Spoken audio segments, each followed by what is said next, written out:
आज 6 फेब्रुवारी 2025 रोजी आपण पाहिलं असता मार्केटमध्ये सेन्सेक्स आपल्याला 78,058.16 अंकांनी बंद झालेला दिसत आहे. त्याच्यात 213 अंकांनी घट झालेली दिसत आहे. निफ्टी 50 मध्ये पाहिलं असता 23,603.35 अंकांनी बंद होऊन त्याच्यात 92 अंकाची आपल्याला घट झालेली दिसत आहे. साधारण बँक निफ्टी मध्ये पाहिलं असता आपल्याला 50,382.10 अंकाने बंद होऊन त्याच्यात 39 अंकाने प्लस बंद झालेली आपल्याला दिसत आहे बँक निफ्टी. आज आपण साधारणतः आपले नेहमीचे ट्रिगर किंवा मार्केटवर चांगले किंवा वाईट परिणाम करणारे घटक याचा आपण पाहत असतो.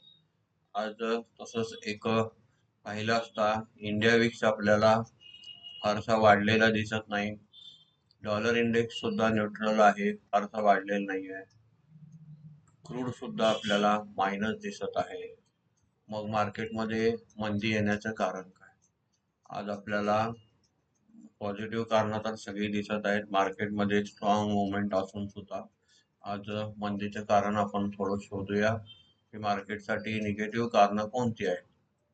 त्यासाठी आपल्याला पाहिलं असता ओव्हरऑल आपण आता आज क्रूड घटण्याचं कारण पाहू. आपण काल पाहिल्यासारखं रात्री जो 9 वाजता क्रूडचा जो डाटा आलेला दिसत आहे इथं, तो इन्व्हेंटरीचा US डाटा ऑलरेडी क्रूड ज्यांना अपेक्षित होतं त्याच्यापेक्षा जास्त अवेलेबल आहे. 8.664 मिलियन आपल्याला बॅरेल इथं क्रूड दिलेलं दिसत.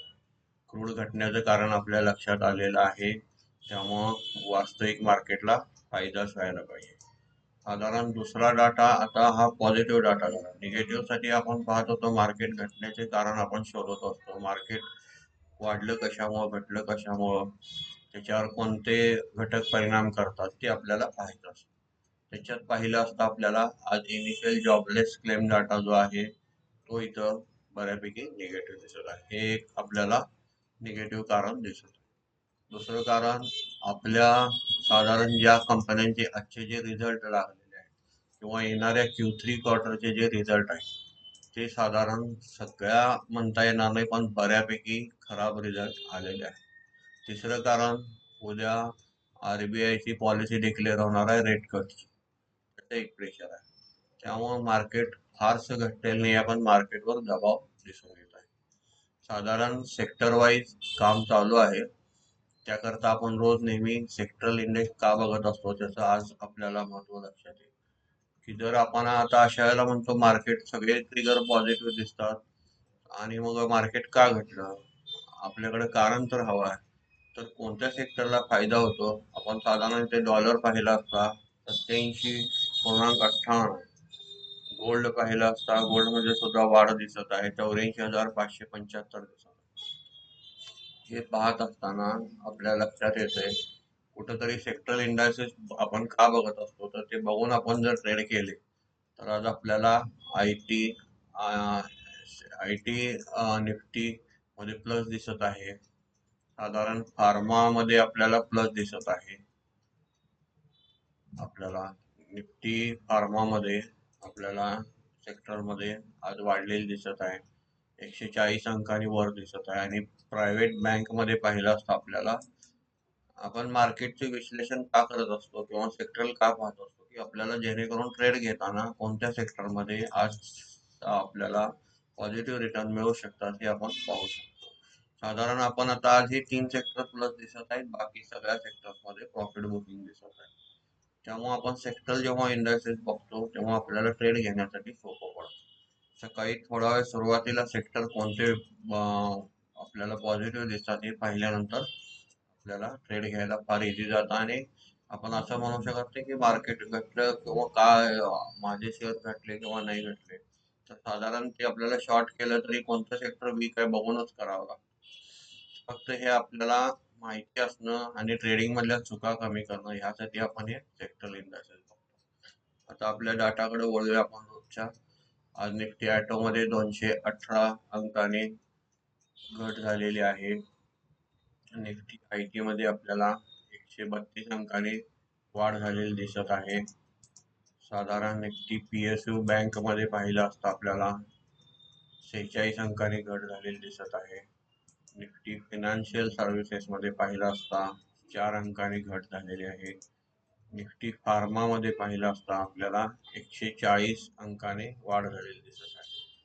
निफ्टी FMCG मध्ये पाहिलं असता त्याच्यात आपल्याला 541 अंकाने घट झालेली दिसत आहे.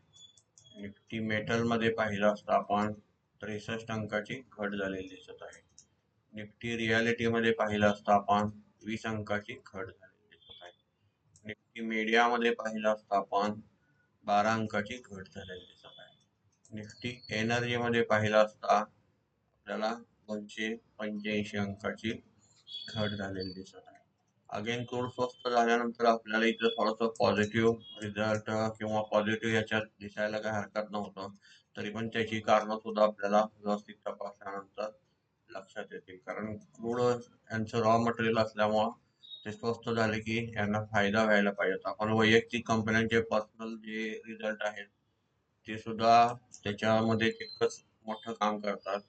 आणि रिझल्ट हे ह्या तिसऱ्या क्वार्टरचे सर्वांचेच खराब यायला दिसत आहे. ठराविकच रिझल्ट चांगले दिसत आहे. साधारण निफ्टी प्रायव्हेट बँक पाहिला असता 76 अंकाने आपल्याला वाढलेले दिसत आहे. त्याच्यामध्ये पॉझिटिव्ह पाहिलं असता आपल्याला Axis bank, IDFC first, IndusInd bank, ICICI bank, HDFC आणि कोटक बँक इतकेच वाढलेले आपल्याला दिसत आहे. ओव्हरऑल आपले बकेट लिस्ट किंवा चांगले स्टॉक आपण शोधून ठेवले तर मार्केट जेव्हा पण घटत असतं तेव्हा त्याच्यात व्यवस्थित इन्व्हेस्टमेंट करून आपल्याला निदान सुरक्षित आणि शांततापूर्वक गुंतवणूक करता येते.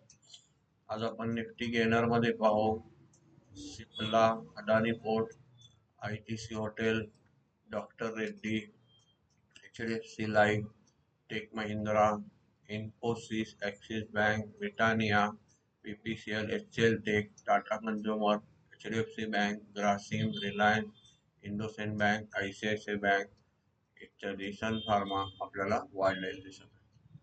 साधारण आज एक्सपायरी असल्यामुळं पण आज मार्केटमध्ये एक्सपायरीचे ओपन इंटरेस्ट पोझिशन्स होत्या.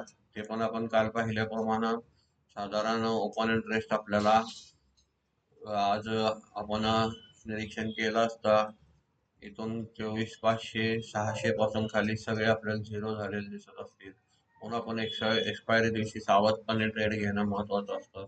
इथं सुद्धा आपल्याला पाहिलं असता हे सगळे झिरो झिरो झालेले दिसत आहेत. आपले कष्टाचे पैसे आपण ट्रेडिंग करताना फार अभ्यास करून गुंतवले पाहिजे, हे महत्वाचं आहे. कोणत्या टिप किंवा कोणाच्या सांगण्यावरून गुंतवणं अजिबात शहाणपणाचं ठरणार नाही. ह्याचा अभ्यास करण्यासाठी आपण ओपन इंटरेस्टचा याचा एक व्हिडिओ बनवलेला आहे, या चॅनलवर उपलब्ध आहे. तरी पण आपण आता थोडंसं पाहू. उद्या अजून एक दिवस आठवड्याचा शिल्लक आहे.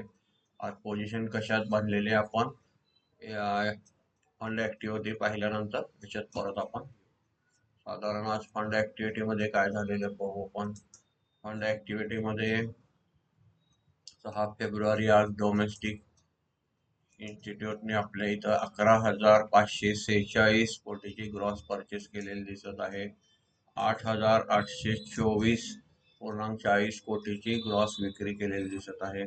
साधारण नेट खरेदी पाहिली असता आपण 2,721.66 कोटीची आपल्याला नेट खरेदी कॅशमध्ये दिसत आहे.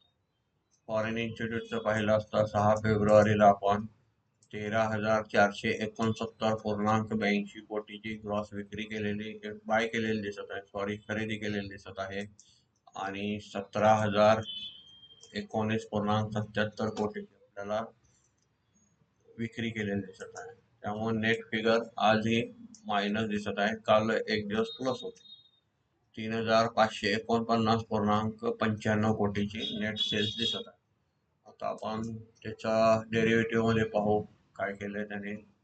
डेरिव्हेटिव्ह मध्ये पाहिलं असता आपण त्याच्यामध्ये आपल्याला फ्युचर ऑप्शन्स मध्ये इंडेक्स फ्युचर मध्ये पाहू आपण. इंडेक्स फ्युचर मध्ये पाहिलं असता 6 फेब्रुवारीला आपल्याला निफ्टी 50 मध्ये 1,351.59 कोटीची नेट विक्री दिसत आहे.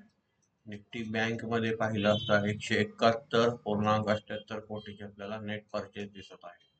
साधारण आपण निफ्टी फायनान्शियल सर्व्हिसेस मध्ये पाहिलं असता 0.15 कोटीची आपल्याला नेट बाय दिसत आहे.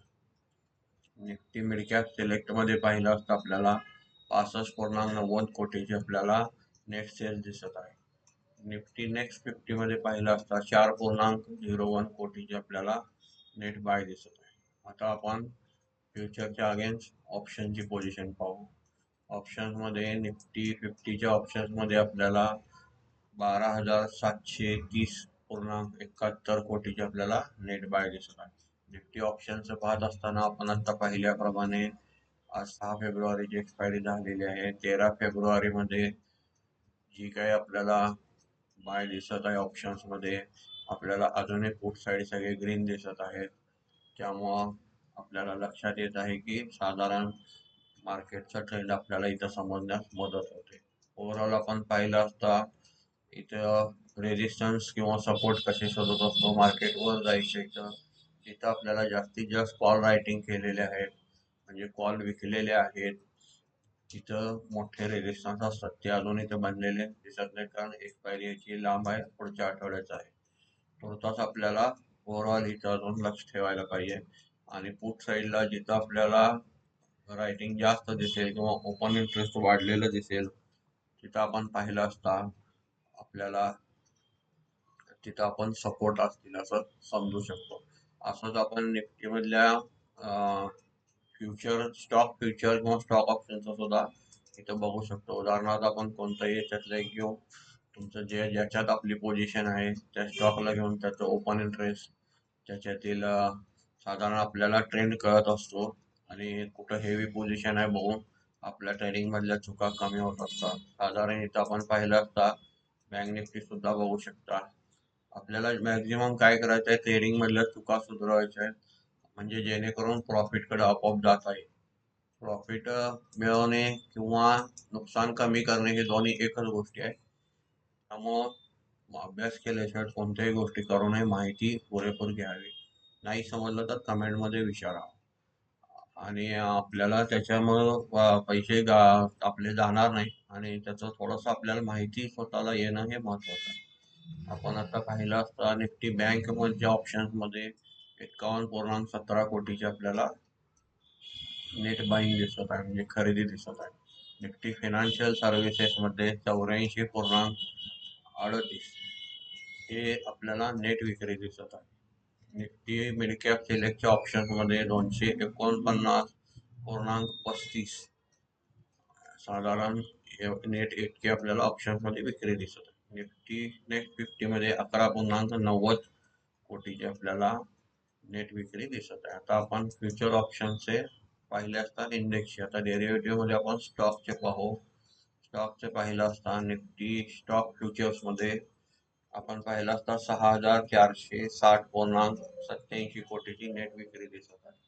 अगेन आपण ओपन इंटरेस्ट पाहून कोणत्या स्टॉक मध्ये आउटस्टँडिंग जास्त आहे पाहून कोणते स्टॉक घटत आहेत कोणते वाढत आहेत त्यानुसार आपल्याला गुंतवणूक करण्यासाठी प्लस आपल्याला ट्रेडिंग करण्यासाठी त्याचं करेक्ट ट्रेंड किंवा मार्गदर्शन मिळू शकतं. साधारण स्टॉक ऑप्शन्स मध्ये पाहिलं असता आपल्याला 1544.66 कोटीची आपल्याला नेट विक्री दिसत आहे. स्टॉक ऑप्शन मध्ये विक्री दिसत आहे, स्टॉक फ्युचर्स मध्ये सुद्धा नेट विक्री दिसत आहे. ओव्हरऑल आपण निफ्टीचं ओपन इंटरेस्ट ट्रेंड पण पाहिलेला आहे. आता बऱ्याचदा काय होतं की साधारण आपण म्हणत असतो आज ग्लोबल मार्केट थोडं पाहू आधी. बरंचसं सांगायचं असतं पण वेळेनं अभावी पुरत नाही. व्हिडिओ मोठा झाला की बोर व्हायला लागतं. शिकण्याची स्वतः थोडी इच्छा किंवा भूक असली पाहिजे.